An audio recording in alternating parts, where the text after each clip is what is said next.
El Instituto Federal de Telecomunicaciones determinó que Telmex, Telenor y América Móvil tendrán la libertad de aplicar sus propias tarifas en 52 municipios del país. Para conversar sobre el alcance de estas medidas, saludo con gusto a Gerardo Soria, presidente del Instituto del Derecho de las Telecomunicaciones. Gerardo, ¿cómo estás? Muy buenas tardes. ¿Qué tal? Muy buenas tardes. Pues platícanos esta decisión, pues que también es un tema que tiene que ver con esta preponderancia que mantienen en el mercado algunos operadores, como es este caso. Sí, bueno, pues la verdad es que es una decisión muy preocupante porque una de las figuras esenciales que se establecieron en la Constitución, en la reforma de telecomunicaciones de 2017, es la figura de preponderancia.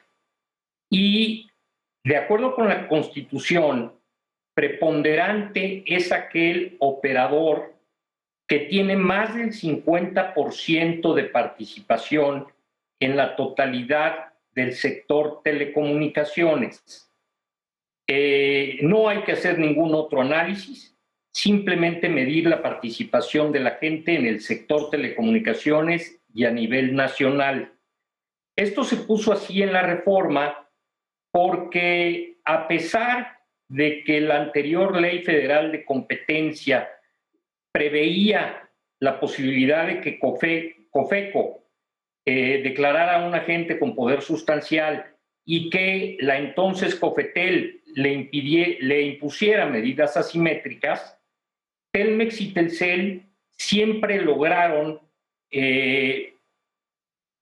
jugar con la figura de poder sustancial, que es una figura complicada que depende de muchos aspectos técnicos. Entonces, por eso la reforma creó la figura de preponderancia, que vale la pena decir es una figura que solo existe en México y está en la Constitución.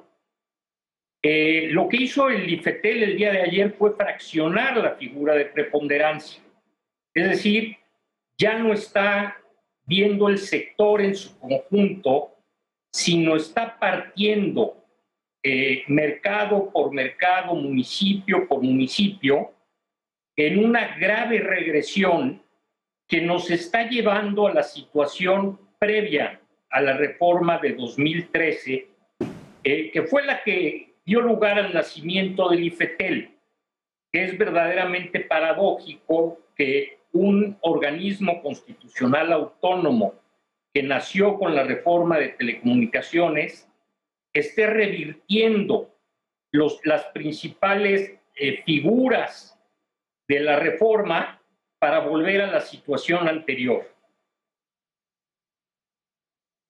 Oye, Gerardo, y el tema grave, como tú dices, y esto en alguna medida pues nos viene a dar un retroceso, pero más allá de esto hemos venido hablando desde hace muchos años sobre esta falta de controles sobre el operador dominante, que lo que hace es que al final del día pues está perjudicando a los consumidores, porque esta manera de fijar cuando no hay un nivel, o sea, tienes un tamaño tal que te permite fijar las tarifas, bueno, tampoco hay más opción, porque también tú puedes hacer algunas medidas para desplazar lo que pudiera ser una competencia, Gerardo. Así es.